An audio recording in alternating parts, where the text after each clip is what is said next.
السلام عليكم ورحمة الله وبركاته. ازيكم يا حبايبي، عاملين ايه؟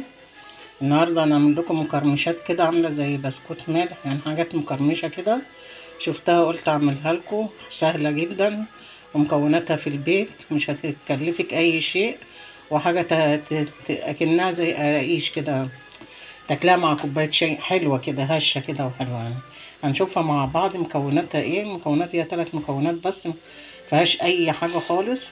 هنقول بسم الله الرحمن الرحيم. اول حاجة معايا دقيق، هما دول كوبايتين ونص، وحسب ما هتاخد ايه المكونات هتاخد ايه. معايا نص كوباية زيت، معايا بصلاية كبيرة بعد ما قشرتها كانت 200 جرام، معايا نص معلقة بيكنج باودر، ومعايا نص معلقة ملح. هنقول بسم الله الرحمن الرحيم، وهنحط البصل في الكبة كده، هنفرمه.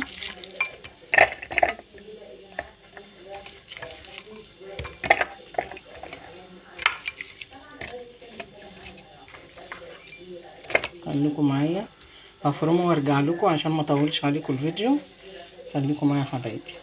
بصوا يا حبايبي، هنا فرمته فرمه اهيت، مش قوي، احنا عايزينه ناعم خالص، يبقى كده بلسم كده يعني. هحط عليه عشان يبقى ناعم قوي، هحط عليه نص كوبايه الزيت. بسم الله الرحمن الرحيم اهو، وهفضل اخفق فيه لما ينعم خالص، هوريهولكم بعد ما ينعم. خليكم معايا. بص يا حبايبي، هنا بعد ما خفقته جامد اهو، نعمته خالص اهو، بقى ناعم كده اهو. هنحط دلوقتي الملح والبيكنج باودر على الدقيق اهو، هقلبه كده. بسم الله الرحمن الرحيم.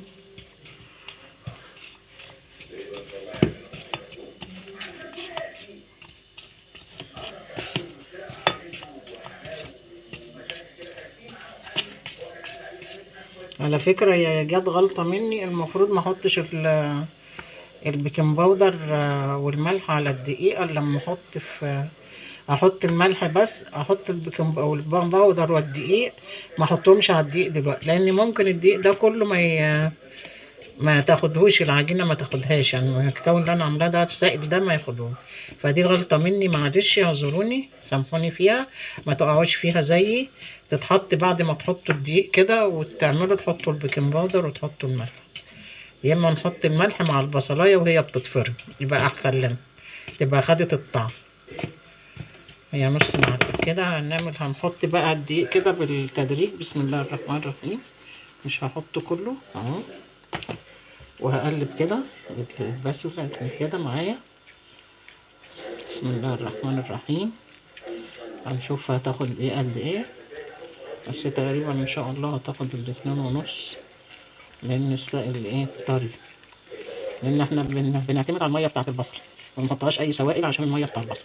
كده بقى انا هستخدم ايدي كده، انا مش بنعجن قوي. بسم الله الرحمن الرحيم اهو. بسم الله الرحمن الرحيم اهو.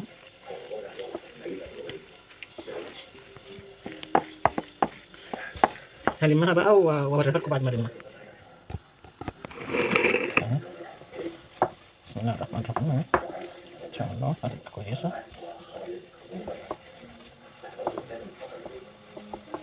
هنا كده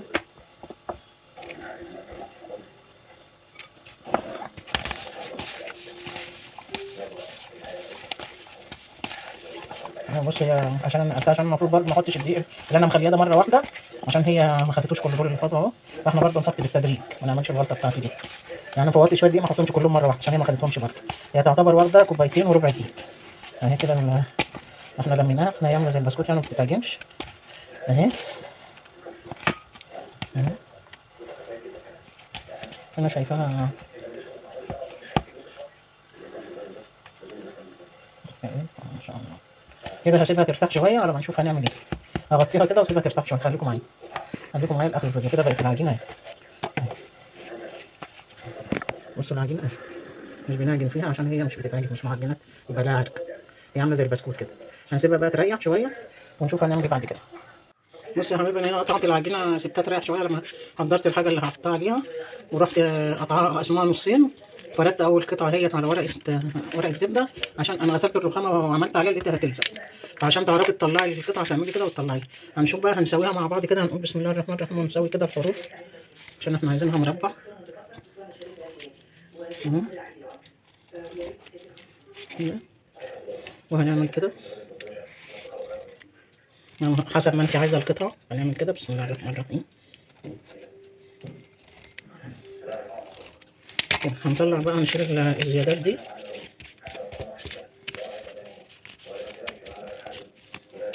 عشان كده عشان كده هكون مشغله الفرن. هخرمها كده. ممكن تخرميها قبل ما تقطعيها يعني، وبعدين تقطعيها. ممكن تخرميها الاول وبعدين تحددي المكعبات. انا مش مالكه التقطيع عشان انا بصور لوحدي وماسكه الموبايل في ايد. عايزه بقى تزودي الكميه زودي، انا بوريكي نموذج وانت زودي المكونات. يعني بدل ما تحطي كوبايتين حطي 4 دقيق، بدل ما تحطي نص كوبايه زيت حطي كوبايتين، حطي قصدي كوبايه، بدل ما تعملي بصلايه واحده اعملي بصلتين، يعني 400 جرام، نص كيلو الا واحده صغيره كده. خلاص انا عملت كده. اقول بسم الله الرحمن الرحيم واشيل بالراحه كده عشان بورقه الزبده بتشرب. وهرصه في الصينيه. اكون مولعه الفرن مسخناه. بسم الله الرحمن الرحيم. شفت السمك بتاعها بسم الله الرحمن الرحيم. جربوها. انا بجرب لكم في حاجه، في نموذج كده صغير، عشان لو ما عجبتكوش تبقى ما هدرتيش حاجات كتير، تبقى تجربه وخلاص وهتتاكل برضو.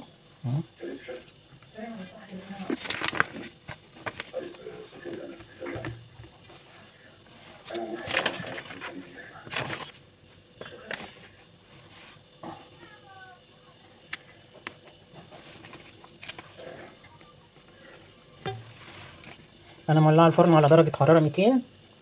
لو عندك مفيش درجات اعمليها على المتوسط في البوتاجاز، انا عشان عندي درجه الحراره دي في الكهرباء. انا دلوقتي رصيتها اهوت دي اهي. هدخلها الفرن بقى. انا كده مسخنه الفرن. انا نسيت اوريكم ونسيت اللقطه دي اعملها، بس انا رشيت السمسم وانا جاي احطها في الفرن، بس المفروض ما تبقاش كده. انا معايا زعتر اهوت ومعايا سمسم على حبه البركه. انا هرش كده بسم الله الرحمن الرحيم.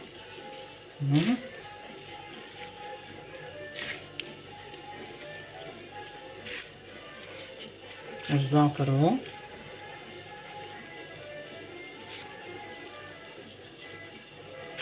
حسب الرغبة، عايزة تخليها كده خليها سادة، عايزة تحط عليها المكونات دي حطي.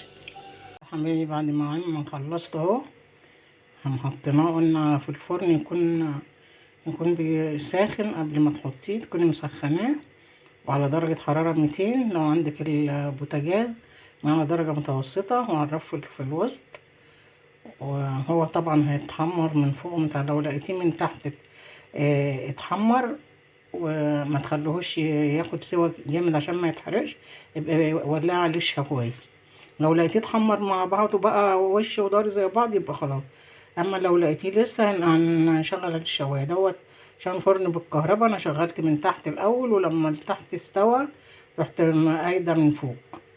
قدامكم اهوت. هوريكم واحده بسم الله الرحمن الرحيم. قدامكم جميل وهش وطعمه تحفه. دقناه حلو قوي. بص عامل ازاي، عامل زي البسكوت الحادق، ولا بيض بقى ولا حاجه، وتاكليه مع كوبايه شاي كده حلو قوي. عايزه انت تضعفي الكميه ضعفيها. ايه رايكم؟ مقرمش خالص اهو، مش حتى بصي اهي بتقطم ازاي جامده يعني. بص بسم الله الرحمن الرحيم.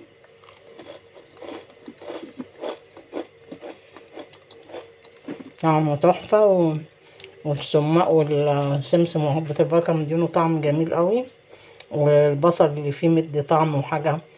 حد يقول لك ايه طعمه، ايه ده، ايه الطعم الحلو ده، مش حد يعرف ان عليه بصل. طعم مديله تطعيمه كده. جربوه قولوا لي رايكم ايه. ما تنسونيش في لايك وشير وتفعلوا الجرس عشان يوصل لكم كل جديد. بحبكم في الله وجزاكم الله كل خير، والسلام عليكم ورحمه الله وبركاته.